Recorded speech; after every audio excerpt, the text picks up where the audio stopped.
What's up, everybody? Jackson Fuller here with Owen Hassell, and we have reached the playoffs. Owen, the regular season is in the rearview mirror for local high school football, for all of North Carolina high school football, and a new season is upon us with the playoffs. 7 local teams have qualified for the NCHSAA playoffs. 6 of them will be in action this Friday night. Hoggard over in the 4AA bracket is going to get a first-round bye, just the nature of the beast with the 4A playoffs. You only have 12 teams on each side of the bracket. So the Vikings, a little fortunate, we can say. They're the 4th place team in the Mid-Eastern Conference this year. They're seeded 4th in the NCHSAA 4AA East region, because they took care of business against Laney and Ashley and are the highest, the best 4A team in the Mid-Eastern Conference. Yeah, don't hate the player, hate the game when it comes down to that. And you just said Hoggard took advantage of the situation and won the games it needed to win and did enough to get that bye. And people can make an argument one way or the other, but it's a split conference, and that's how those things go. Yeah, and Craig Underwood, he had a tweet this week about how the playoffs have they've given and they've taken from him in the past, and he's just looking forward to getting a week of practice without having to worry about an opponent. Right now, the Vikings can work on some things coming off that 30-7 loss to New Hanover on Friday. But let's jump into the teams that are going to be playing this weekend. We'll start with Hanover. Impressive performance on Friday. They've been impressive all season. Our head coach Dylan Dimmick.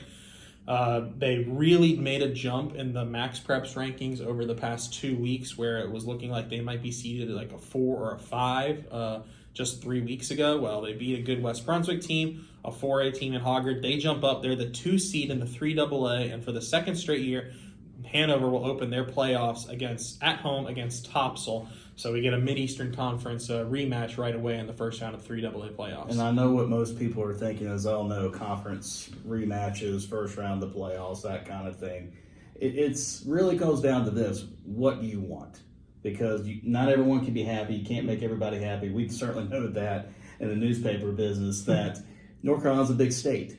When some people say, well, I don't want to see conference matchups in the first round. Okay, well, you're going to be playing teams most likely from a pretty good distance. Well, we don't want to travel that much. That costs a lot of money. Well, you're going to have to probably play conference opponents more in the first round. You'd like to have as much balance as you can, but you're just not going to. So this is what we're left with. It's not easy for the NCHSAA to come up with a formula and a postseason bracket that makes everyone happy. I mean, it's virtually impossible. If they could, they would do it. And I think we all believe that. But it's hard, and I don't think any team wants to play a conference opponent in the first round, but every team wants to win a state championship, and in order for you to win a state championship, you're going to have to beat good teams. You might have to beat some teams you've played in the regular season already. So these two will get it started. This year, New Hanover beat Topsail 51-7. I think that was back at a low point for the Pirates. They were coming off a loss to Laney. Their offense, was not performing well against quality defenses. Their defense wasn't playing well, but the Pirates have turned it around recently. 2 impressive wins in the last 2 weeks against Hoggard and North Brunswick. I have to think this will be a closer game, at least, than when they played in the regular season, just because of the strides that the Topsail defense has taken over the past few weeks. And if you're Coach Dylan Dimmick, you're actually happy Topsail has won those last couple of games, because you can tell your guys, listen, Topsail is a much more improved team than it was the first time you just mentioned it, that coming off the loss to Laney. Well, now Topsail's got momentum, won a couple of games. Is New Hanover still the clear favorite? Yes, but you can at least give your guys some food for thought to say that Topsail is going to come in very motivated. You cannot overlook anybody. It's the playoffs now. You could be done very quickly. It's happened before. It wouldn't be any shocker if it happened on Friday, but New Hanover is the favorite. Topsail coming in with a lot of momentum. And this is a game this is going to be a game filled with emotion. Remember, in the regular season, New Hanover was up 48-7 with about 40 seconds left, and they elected to kick a field goal because they were unhappy with how Topsail was being too aggressive on the kneel down for New Hanover. I'm not saying who was right in that situation, but that's what I was explained to after the game. So there might be a little emotion involved, as there always is between 2 conference rivals when they play each other in the playoffs. Whoever wins that game, we could possibly face another MEC rival in the second round, because West Brunswick The 7 seed is hosting number 10 Union Pines in the second round, and that game is directly, next to the Topsail New Hanover game in the 3AA bracket. Union Pines, a little bit about them, 8-3. They finished second in the Tri-County 3A conference. The winner of that conference was Lee County, who's the number 1 seed, and that was Union Pines' only loss during conference play. They score 27 points a game. They pass it and run it with, they do a little bit of both. If I'm West Brunswick, yes, all the focus from the Trojans is going to be on this Union Pines team.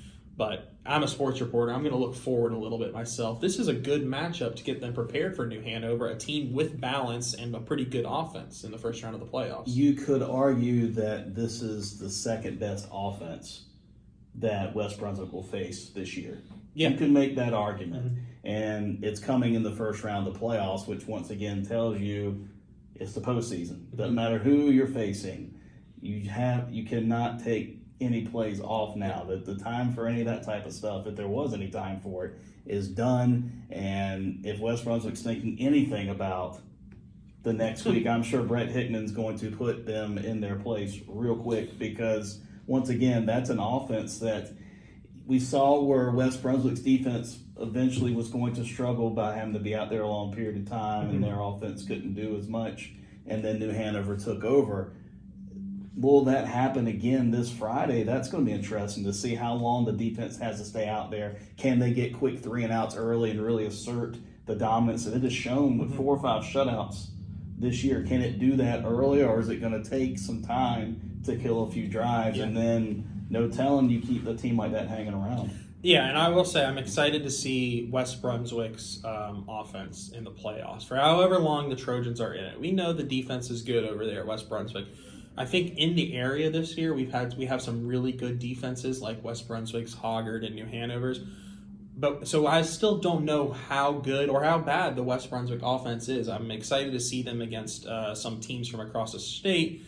Who knows how many teams from across the state they'll play, because New Hanover Topsail could be awaiting. You mean across the southeastern corner, right? But let's see how they do against a Union Pines defense that has struggled at times this year for sure. Can West Brunswick get to that magical 21-point mark where it seemed, other than, New Hanover scored 28, but they had a couple of short fields to deal with. I've said all year, I think if West Brunswick can get to 21 points, they've got a great shot to beat whoever they play because of that defense. In the 3 single A bracket, North Brunswick, the 15 seed, will be at the 2 seed Havelock, and a great season for the Scorpions. It's their first playoff appearance since 2016, back when they were a 2A school. By far, this has been their best season since joining the Mid-Eastern Conference. Stiff challenge awaits them in the first round with a Havelock team who I think the past 2 years has been considered the favorite to win the state championship, even though they haven't been able to do that. But they have come into the playoffs the past 2 years with their eyes on winning a state title, and there's no difference this year. Yeah, Brian Davis, North Brunswick, welcome to the playoffs. Welcome to 3A football against Havelock. And, of course, you're going to go in there as the big underdog, but your guys have been the underdogs just about all season, yep. Even though you can make the argument, besides maybe West Brunswick, most improved team in the Mid-Eastern Conference. Mm-hmm. So why not? Yeah. Go to Havelock, see what you can do. This gives your guys, because you've got a lot of younger guys, you had some guys hurt that have come back, a lot of change, a lot of moving parts, it looks like, with the Scorpions this year. You get more practices with these guys. Yep. It's no different than the college football team that's fighting to get 6 wins. Yes, to get to a bowl, but more importantly, if it's a young team, all those practices that they can get those guys playing and continue to have some game action that goes into the next year. What can you show in this game that's going to prepare you and give you some type of optimism for next season? Yeah, and for the Scorpions, like you said, young guys, a program that is developing. I think we mentioned it on this video before, but Brian Davis says they've got 60 kids in their middle school program right now at Leland. So, this is going to be a tough challenge to win the football game, but regardless of the final result, a great season and an opportunity to learn some things about your kids and your program going to face a really talented Havelock squad. And then finally, the last local action in the area this week will be number 10 Wallace Rose Hill at number 7 Whiteville in 2A, another first-round matchup that's happening for the second straight year. I actually went and covered that game in Teachie last year. It'll be in Whiteville this year, and the Bulldogs won 44-15 in 2018. The Wolfpack are the higher seed this year. Ty Moss is coming off of probably his two best performances of the season, the Whiteville quarterback. Waller's Hill, Cameron Dalrymple's been out for a few weeks. I don't know if he'll be back this week. This feels like a much more even matchup than last year. I think I would give a slight edge to the Bulldogs just because of their playoff experience, and they've got a couple guys like Kanye Roberts that are probably, and Devin Gardner, some of the most athletic guys on the field. But Whiteville will be at home, and they've got to be feeling pretty confident with how they've handled their business the past couple weeks. Yeah, obviously have improved the last few weeks. And some trivia: when's the last time Walters Hill lost in the first round of the playoffs? Have you looked that up? I don't know. Is it hard to even look that up? I don't even know if that would. You might have to go past Max perhaps. Is that a thing? Has that ever happened before? Yeah. I guess it has, but it's just so. It's so hard to even fathom that. I see where you're coming from going, it's hard to pick against Wallace or Hill just because of the playoff experience. You still have a lot of guys on that team that know what it's like to win a state championship. So that still goes a long way. And, yeah, they're never going to be intimidated, never going to be concerned by going anywhere. I think those games against Wake Forest, Havelock, these teams – this is where it's going to show. If it's going to show anytime, it's going to show right now against Whiteville, whether Cameron Dalrymple plays or not. And I think I'm with you. If I had to give a nod, it would be the slightest of edges to Walters Hill. And for Whiteville, I will say they haven't yet beaten a really good team. I mean, they beat South Columbus, they've beaten East Bladen. Those two teams are kind of having down years.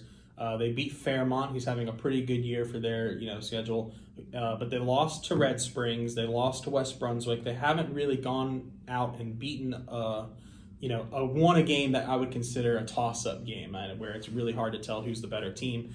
If they could do it Friday night, that would be huge and put them in the second round of what a playoff bracket that we both consider the 2A East wide open. I mean, I don't think maybe neither of these teams are the favorite, but why couldn't one of these teams make a regional final? If you're Whiteville and you win this game, you got to think you have just as good a chance to win the East as anyone. If for nothing else, just that idea, hey, we started the postseason by beating Wallace-Rose Hill. That still means a lot. And yeah, it's a pretty wide open race. Maybe Clinton has a bit of an edge. Clinton, I believe, is the 1 seed. But still, that's going to be a fun one to watch. Absolutely. And I think all these, the one that we'll be watching the closest, I think, is the 3AA East because of our 3 local teams in there. And that appears to be, pretty wide open as well with, Lee County, the 1, New Hanover, West Brunswick. You've got, Dudley's over there on the west this year, which is hasn't happened in the last few years. So, but it's an exciting time, regardless of what bracket you're looking at. The playoffs have arrived, and in 5 short weeks we will be crowning 8 different state champions. And as long as we've got local football teams in the playoffs, we will be covering them throughout. As always, StarNewsVarsity.com has all of your coverage. Just a heads up, I'll be at Legion Stadium this Friday for the Topsail New Hanover game. You can get updates for that one at Star News Varsity. And Noah Powers will be in Charlotte covering Union Pines at West Brunswick. You can follow him at TealNoah23. As always, thank you guys so much for watching. I hope we can keep doing this video for another 5 weeks, and hopefully we have some deep playoff runs to talk about. But thank you again for watching, and everybody have a great rest of your week.